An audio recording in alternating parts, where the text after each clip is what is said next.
Maintenant, ce que je vais faire, c'est que je vais exécuter un certain nombre de fois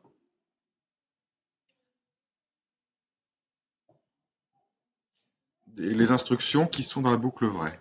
Donc pour ça, il va falloir que j'utilise une variable, on va l'appeler i ou compteur. Très souvent en informatique, on l'appelle i.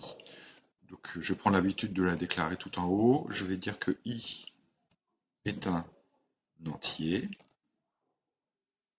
Et l'erreur à ne pas faire, c'est de ne pas oublier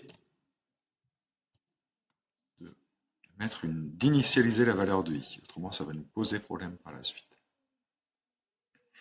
Et ici, ma condition, i qui est mon compteur, qu'on va faire grossir, grossir, grossir, jusqu'à remplir la condition de sortie,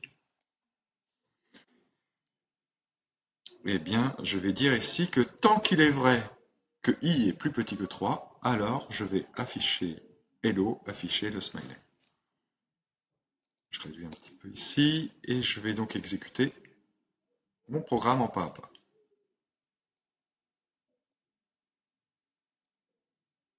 C'est parti. On voit que j'ai ici initialisé un entier i.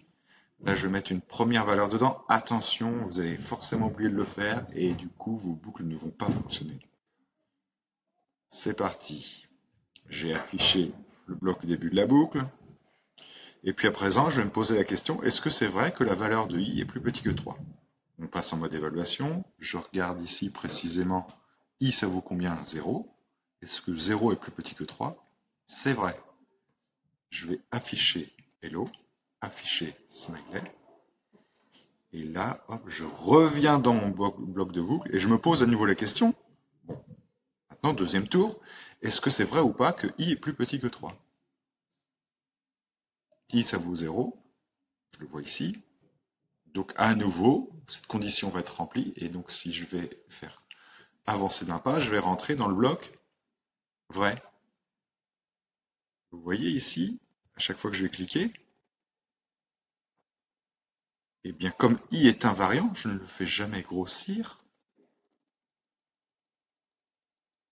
Et bien, je fais des tours de boucle infinie. Et là, je suis précisément dans le cas d'erreur dont je vous parlais tout à l'heure, qui est la création d'une boucle infinie. Quand on ne crée pas, quand on rentre dans un cas où il n'y a pas de condition de sortie, vous voyez ici, indéfiniment, voilà, jusqu'à temps que mon ordinateur explose en vol, grille.